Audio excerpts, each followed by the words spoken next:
हिंदी लोकवाणी 9वीं कक्षा की पहली इकाई का 7वां छोटा जादूगर। छोटा जादूगर मैंने आपको विभाग 1 के माध्यम से मैंने 1, 2 तक के मैंने आपको समझाया था। अब विभाग 2 के माध्यम से उसका भाग 3 और 4 की मैं जानकारी देने वाली हूँ। सबसे पहले विभाग 1 और 2 में क्या हुआ था उसका थोड़ा सा मैं सारांश आपको बताती हूँ। कार्निवल के मैदान में एक बिजली जगमगा रही थी। मैं वहाँ खड़ा था जहाँ एक लड़का उस छोटे फुहारे के पास चुपचाप देख रहा था। मैंने उसकी तरफ न जाने क्यों आकर्षित हो गया। मैं सब देख रहा था। यहाँ चूड़ी फेंकते हैं, खिलौने पर निशाने लगाते हैं। मुझे खिलौने पर निशाना लगाना बहुत अच्छा लगा। जादूगर तो बिल्कुल निकम्मा है। मैं ताश का खेल दिखा सकता हूँ, टिकट लगता है। मैंने कहा तो चलो। मैंने मन ही मन कहा भाई आज के तुम ही मित्र हो। फिर उसके बाद वे जाते हैं, देखते हैं कि तमाशा दिखना, जैसे कि जब कुछ लोग खेल तमाशा देखते हैं तो मैं क्यों ना दिखाकर माँ की दवा करूँ और अपना पेट भर लूँ। मैंने उससे कहा चलो निशाना लगाया जाए। वह पक्का ना निशानेबाज निकला। एक ही बार में खाली नहीं गया। उसने बाहर खिलौने को बटोर लिया और रुमाल में सब कुछ डालकर यानी कि कुछ जेब में रखा और कुछ रुमाल में बांधकर वह चला गया। लड़के ने कहा बाबूजी आपको तमाशा दिखाऊं, बाहर आइए मैं चलता हूँ। और वो वहाँ से क्या हो गया, 9 2 11 हो गया। झूले के पास लोगों का ऊपर नीचे आना देखने लगा। अकस्मात किसी ने ऊपर हिंडोले से पुकारा बाबूजी। मैंने पूछा कौन? मैं छोटा जादूगर। उसके बाद वहाँ पर बायोमेट्रिक उद्यान में जाते हैं वो। मैं अपनी मंडली के साथ कलकत्ता के सुरंग उद्यान में बैठकर बातें ही कर रहा था। तभी छोटा जादूगर आकर कहने लगा बाबूजी नमस्ते, आज कहिए तो खेल दिखाऊं? मैंने कहा नहीं जी, अभी हम जलपान कर रहे हैं, यानी कि नाश्ता कर रहे हैं। फिर इसके बाद गाना बजाना होगा। बाबूजी नहीं तुमको। तभी इसकी श्रीमती जी कहती है दिखाओ जी, तुम तो अच्छे आए, भला कुछ मन तो बहले। मैं चुपचाप हो गया क्योंकि श्रीमती जी की वाणी में माँ की मिठास थी। उसने खेल आरंभ किया। मैं सोच ही रहा था तो बालक आवश्यकता से कितना शीघ्र चतुर बना दिया है। यही तो संसार है, माँ से लिपट कर रोना। उसके बाद कहता है कि बच्चे दिन की छुट्टी बीत चली थी। मुझे ऑफिस के समय से मैं पहुंचना था कलकत्ता में। मन उब गया था। फिर चलते चलते एक बार उद्यान को देखने की इच्छा हुई, साथ ही छोटा जादूगर भी था। अब इसके आगे जो होता है उसकी मैं आपको जानकारी दे रही हूँ। यहाँ पर विभाग 1 में दिया गया है। उस छोटे से बनावटी जंगल में संध्या साय साय करने लगी, यानी कि साय साय करने लगी। अस्ताचलगामी सूर्य की अंतिम किरण वृक्ष की पत्तियों से विदाई ले रही थी। अब यहाँ पर दिया है अस्ताचलगामी यानी कि डूबने को तैयार।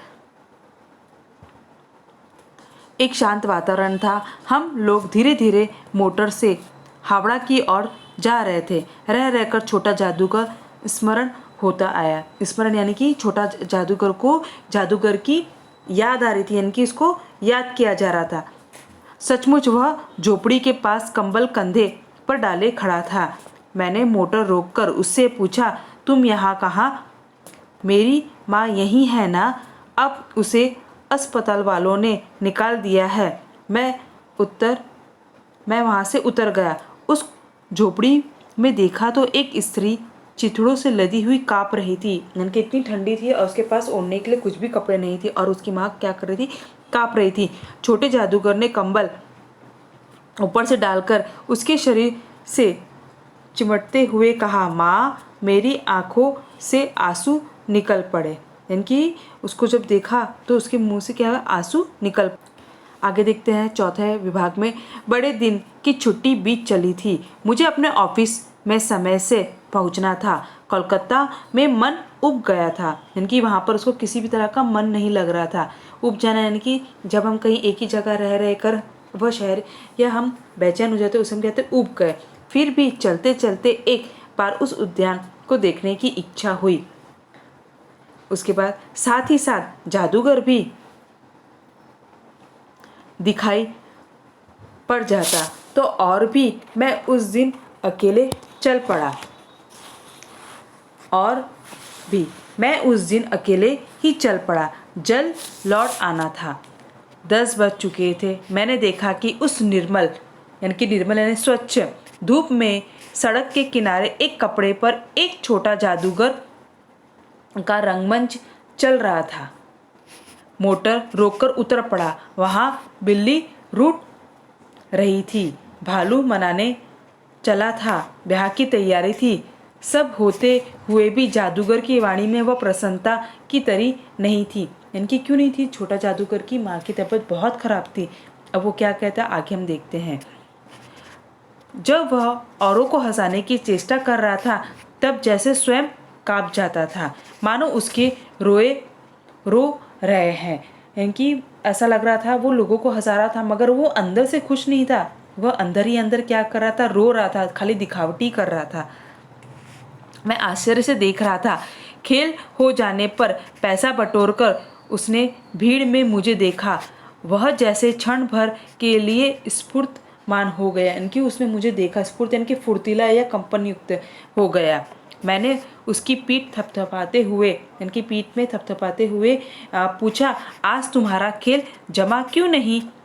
माँ ने कहा है। अब वो खुद छोटा जादूगर कहता है कि माँ ने कहा है आज तुरंत चले आना, मेरी घड़ी समीप है। इनकी माँ ने उसे जब ये शब्द कहा कि मेरी घड़ी समीप है तो अविचल यानी कि बिना विचलित हुए भाव से उसने कहा, तब भी तुम खेल दिखाने चले आए?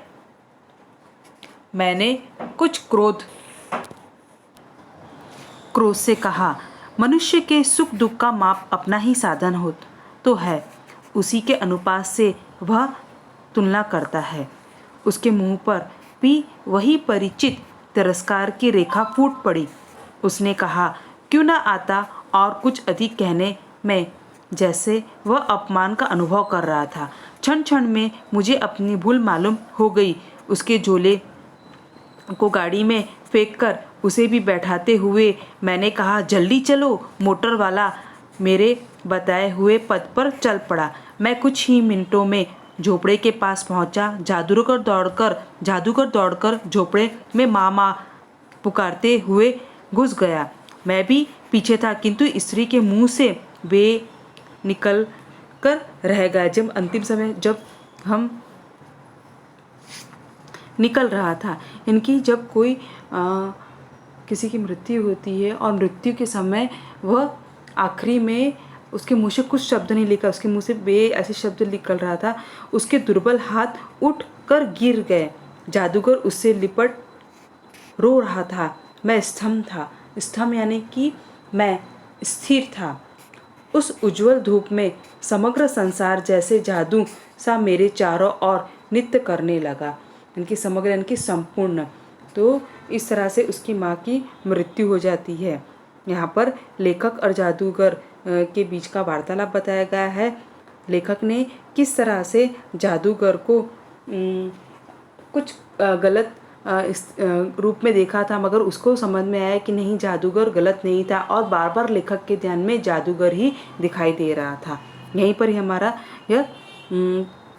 हमारी कहानी ख़त्म होती है। अब यहाँ पर हमें स्वाध्याय में देखेंगे। यहाँ पर कठिन शब्द के अर्थ है जैसे कि विषाद का था दुख, जड़ता, निश्चेष्टा ये बताया था। हिंडोला यानी झूला, जलपन यानी नाश्ता, धुड़कना यानी डांटना, वात्सल्यता यानी अधिक बोलना, जीविका यानी कि रोटी रोजी, ईर्ष्या यानी द्वेष, जलना, चिथड़ा यानी कि फटा हुआ कपड़ा, चेष्टा यानी प्रयत्न, समीप यानी पास, निकट या नज़दीक, अनुपात यानी प्रमाण या तुलना, उसके समग्र यानी संपूर्ण। यहाँ पर 2 मुहावरे दिए गए हैं। इस कहानी में दंग रहना यानी कि चकित हो जाना, मन उब जाना यानी कि उकता जाना।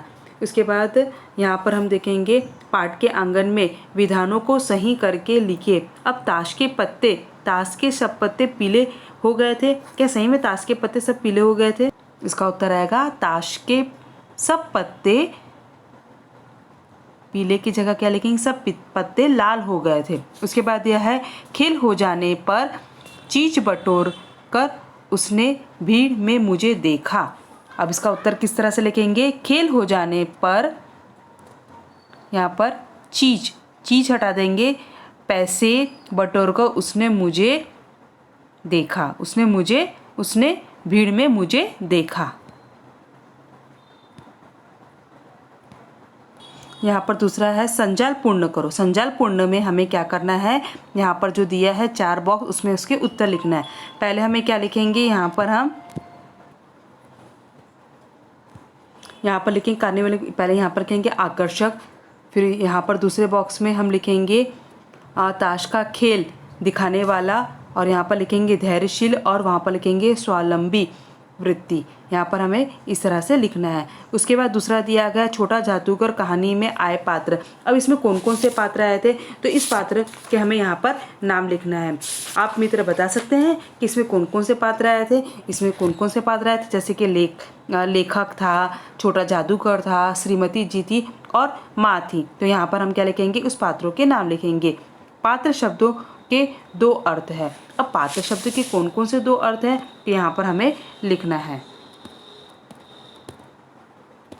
यहाँ पर लिखेंगे, पहला लिखेंगे नाटक का अभिनेता, और दूसरा लिखेंगे हम बर्तन। उसके बाद पाठ से आगे सिया राम शरण गुप्त जी द्वारा लिखित काकी पाठ के भावपूर्ण प्रसंगों को शब्दांकित कीजिए। यहाँ पर हमें इसकी थोड़ी जानकारी लिखना है। उसके बाद यहाँ पर नीचे दिया गया है भाषा बिंदु रिक्त स्थानों की पूर्ति अव्यय शब्द से कीजिए और नया वाक्य बनाइए। अब अव्यय मैंने आपको बताया था, यहाँ पर हम देखेंगे कि किस तरह से अव्यय शब्द जोड़ना है। पहला क्या दिया गया है, जहाँ एक लड़का चुपचाप देख रहा था। यहाँ पर जहाँ एक लड़का, खालिस्तान में हम क्या लिखेंगे, चुपचाप। तो यहाँ हम क्या डालेंगे, चुपचाप। उसके बाद दूसरा है मैंने उसकी, तो यहाँ पर उसकी और न जाने क्यों आकर्षित हुआ। फिर उसके बाद यहाँ पर हम नया वाक्य बनाएंगे। उसके बाद तीसरा दिया है हाँ मैं सच कहता हूँ बाबूजी। उसके बाद चौथे में लिखेंगे अकस्मात किसी ने ऊपर के हिंडोले से पुकारा। उसके बाद यहाँ लिखेंगे मैं बिना बुलाए भी कहीं जा पहुँचता हूँ। उसके बाद लिखेंगे लेखकों, खास यहाँ पर लेखकों और वक्ताओं की न जाने क्या दुर्दशा होती है। उसके बाद यहाँ पर लिखेंगे वाह क्या बात है, और आखिरी में लिखेंगे वह बाजार गया क्योंकि उसे किताबें खरीदनी थी। यहाँ पर इतना लिखेंगे। रचना बोध में आपने क्या समझा, यहाँ पर आपको आपकी जानकारी लिखना है। इस कहानी के माध्यम से आपको उस बच्चे के प्रति क्या भाव प्रकट होते हैं, यहाँ पर आपको अपने भाव लिखना है। यहाँ पर हमारा ये पाठ पूरा ख़त्म होता है। धन्यवाद। हमारा पहली इकाई का पूरा सिलेबस ख़त्म हो गया है। आखिरी जो 8वां पाठ है ज़िंदगी की बड़ी ज़रूरत है हार, यह सिलेबस से हट गया है, इसलिए यहीं तक के आपका सिलेबस दिया गया है। पहली इकाई को मैंने आपको अच्छे से कर दिया। अब नेक्स्ट जब मेरा पीरियड होगा तो मैं थोड़ा बहुत आपको ग्रामर का समझाने वाली हूँ।